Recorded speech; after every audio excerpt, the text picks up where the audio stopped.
discourse community I chose to do my project on was the discourse of being a veteran, looking at it through the lens of John Swalz's the 6 categories of a discourse community. The first one we're going to look at is the common set of goals with veterans. The biggest one, in my opinion, is the support of veterans getting out. So people just getting out of the military, they can communicate with others that have been out for a while and they know the whole system. The whole background of tradition of the veterans of getting together and having these mentorships. There's lots of programs out there that they can talk about. The next one, like I said, mentoring, letting people know about these different programs available, their benefits available to them, different media outlets. I know a big one too is speaking out on the rights of medical and disability. Any of those rights, they can speak out either in forums, social media forums, public. There's people go as far as public speaking, writing letters to Congress, bringing it into the next one, the mechanisms of intercommunication. There's tons of different organizations out there. The biggest one that most people know is the Veterans Affairs. They have tons of programs out there for veterans to be able to use for whether it be if they're dealing with mental health or if they're dealing with substance abuse when they get out, or they're kind of lost when they get out because they lose that camaraderie of being in the military. There's a lot of local events, a lot of Veterans Day ceremonies that go on. You can communicate with others that way. There's a million veterans walk across America. That's another big one that they go out and they use all of this stuff to to portray all of these. It all goes back to veterans' rights and benefits and how to transition back to civilian life after you get out of the military. When you're in the military, everything's laid out very straight, checklist almost, so you can check everything off. When you get out, you can find yourself kind of lost if you don't surround yourself with those kind of people. So a lot of people go out and they try to gather in groups to get that information out to either new veterans, or there's veterans out there that have been out for a long time that have been veterans for years and they still don't know about these benefits. And the other ones are reunions, retirements. They have a lot of reunions, a lot of companies, a lot of stations, they'll get together.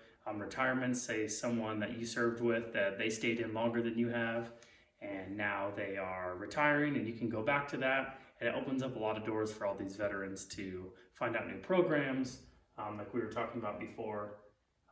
Local schools, they have a lot of people come to local schools. Say your kids go to a school and they have an event going on, you're a veteran, you can go there. If there's other veteran parents that are there, it's another way just to socialize with them, and you can find maybe new outlets that you need.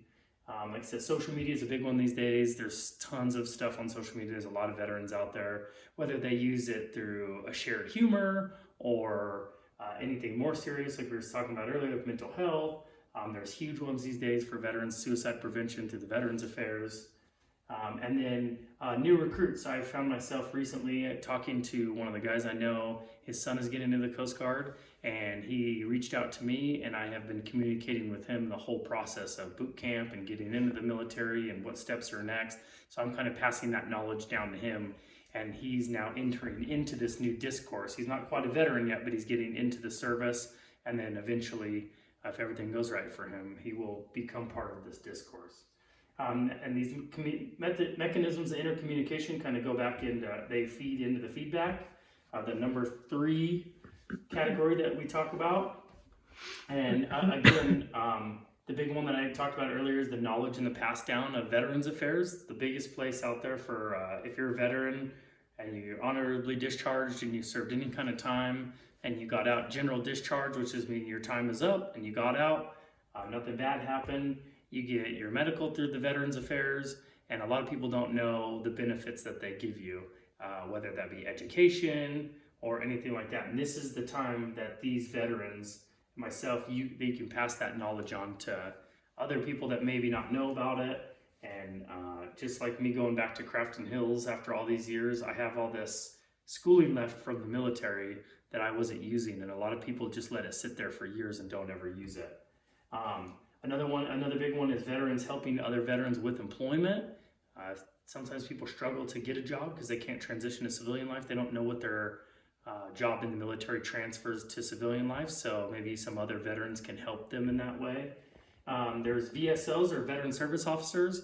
There are people that work at the VA and they work specifically for you, and they are an advocate for you to teach you everything that you need to know. They can answer us. They're subject matter experts of the Veterans Affairs and the benefits, everything that you can gather there. A program when you're getting out of the military, when you're active duty, it's called TAPS. It's a transitional program. It's to teach you how to transition back into civilian life. So this is where they teach you how to write resumes, teach you how to job search. They teach you how to go on the websites like Indeed, ZipRecruiter, and they teach you how you can transfer your job skills in the military and transfer that either to the business world or the regular civilian sector. Going into the next category, the genres of this. This one was kind of harder to find some stuff on, but I broke it down into 4 different bullet points here. And there's one genre is a narrative. So veterans will use their experience and pass on their information by personal experiences, stories, maybe cases that happened or missions or deployments that they went on. And they can pass down these different experiences maybe to newer guys or girls that just got into the military, so they understand what's going to happen when they do get deployed or if they go to a different station. We would do this a lot when we were still active duty.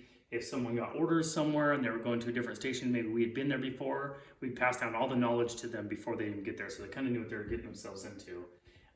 The next one I put is institutional. So this would be like your qualifications, your ranks, your rates. This is where people, if you're not in there, it kind of feeds into the next one, Alexis, the language, but people might not know what qualifications they need to get or what they're going to get into at this next station or their next ship, next deployment, whatever it may be. And this is when you can kind of pass that information down to them as well. The third bullet point, ceremonial. This is where you could a lot of veterans, when they get out, they work at cemeteries or a VA cemetery or anything like that, and they get taught the traditions of the flag folding for funerals or burials. They get taught marching. They get taught all those kind of customs and courtesies after you get out. You can do it when you're active duty, but a lot of veterans involve themselves in this, and that's how they kind of keep that community tight-knit. And the last one is advocacy. A lot of veterans get out and they go into politics afterwards, and they use their military experience to advocate for veterans, for writing letters to Congress or campaigns.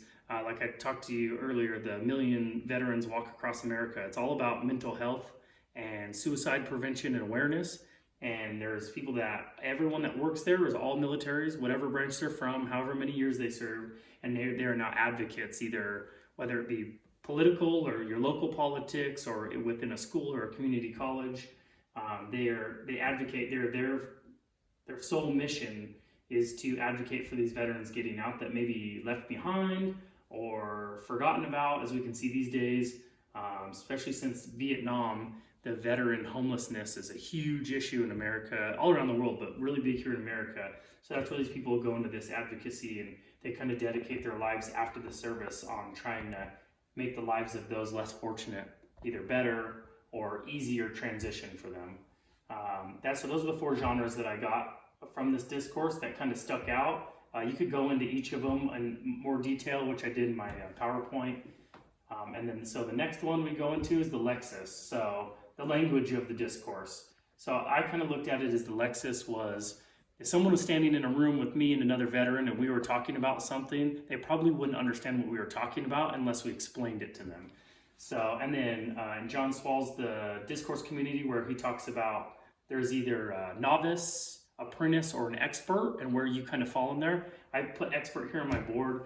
I kind of find myself as an expert in this. I have gone through a lot of this process of being a veteran for a couple of years now. I got out active duty in 2020, so I have learned the benefits of VA.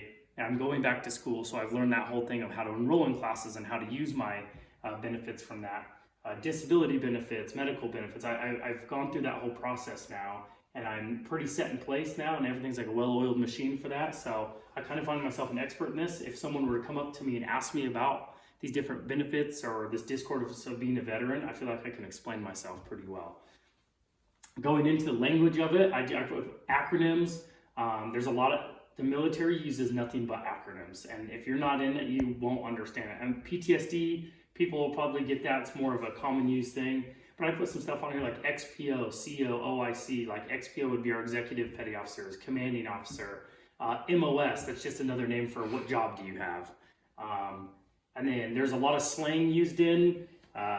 used in the military, and veterans still use it to this day, and they kind of use it as almost code, because if you say a word, if I'm out and about, say I'm at a bar or something like that, and I hear someone use military slang, I automatically know that they were probably in the service at one point, and that's how you can kind of connect with that person right off the bat. Customs and courtesies even goes down to officers. When you're on a base somewhere, you salute that officer. You don't do that in the civilian sector. You're not going to see your boss at your job and you're going to pop to attention and salute them.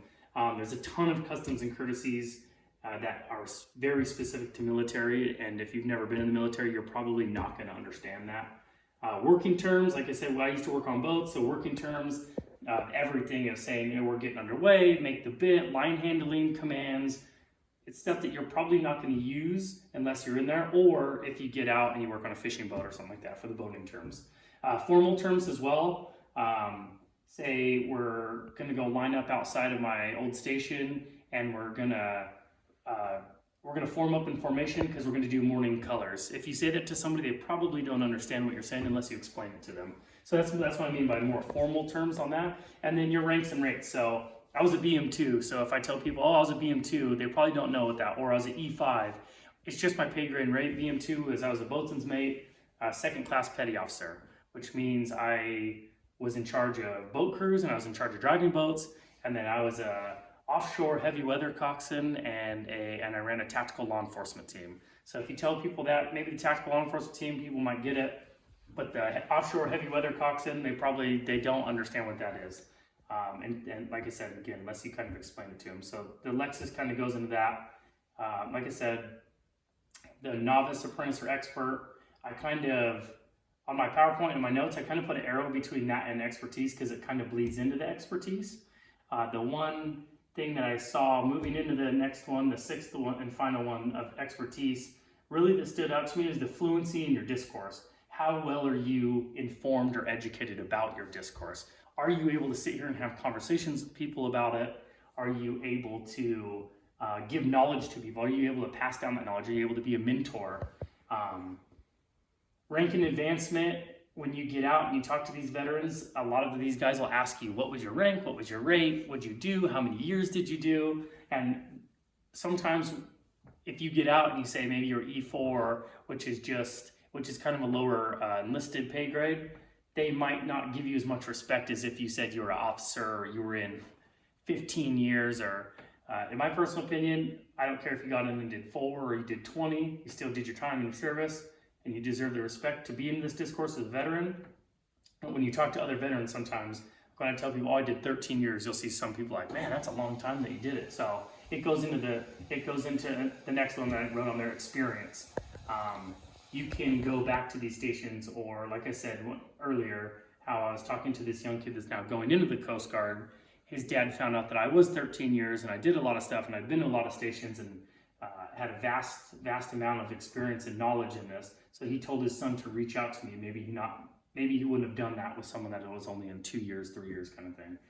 And your veteran status, people go into, are you a disabled veteran? What did you get out? Did you get honorably discharged? Did you get kicked out? And another thing, this is a very unique discourse to only those who have served, and you can only be called a veteran if you're honorably discharged. If you got kicked out for getting in trouble for saying, maybe drinking or doing something, breaking the law or something, you can't claim to be in this discourse as a veteran. If you say you're a veteran and people find out, other veterans find out that you got like kicked out for say you drank or got in trouble, they look down upon that highly. They wouldn't consider you a veteran and part of this discourse if you were like that. So it's only for the people that were did their time and they did it honorably and they got out, and now they're falling into this after service life of now passing on that knowledge and helping others out. Like I talked earlier, VA benefits goes into expertise as well, because how well do you know those VA benefits? There's a lot out there. There's a lot of different factors. It gets very confusing if you don't know it. And it's really on you to reach out and find this information if you don't have any other veterans that are near you, because you can get left alone. Sometimes people don't pass that knowledge on willingly. You have to kind of either ask them, or it's like pulling teeth to get it out, unless you reach out to the VA. Like I said earlier, the VSOs are a huge advocate for that. And then a lot of people go honors and awards. So if you ever like a grandma, grandpa, anyone that was in the military, maybe they have a room in their house, they have all their honors and awards, and you can go in there and people will kind of look at that as, man, that person they're an expert. They have to be an expert. They have all these honors and awards. They got all this stuff when they were in. Look at this room full of stuff. So a lot of people can look at that as honors and awards. Not everyone has a bunch of honors and awards from when they're in the service, but they can. And there's people still after their service and they're in this discourse of being a veteran, and they've gotten honors and awards afterwards. Maybe being an advocate, maybe being in this discourse of you're now a civilian, but you're advocating, you're writing letters to Congress, you're helping others out. You can still get honors and awards as a civilian. And like I said, the biggest thing that I saw in this and got from this project is a very unique discourse to only those who have served. You can't, if you never served in the military or anything like that, and it doesn't have to be active duty, you could be a reservist as well and do your time. That's the only way you can call yourself a veteran, and all of these benefits and everything can only be claimed by a person that can fall within that discourse. And after looking at all these 6, that's kind of the brief, what I broke it down, and like I said, in my PowerPoint it goes a little bit more in depth. And then when I'm doing my presentation in class, I hope everybody has some questions. And if anyone has anything, please feel free to reach out during the class, raise your hand and ask me any questions, and I'll answer any questions as I can. Thank you.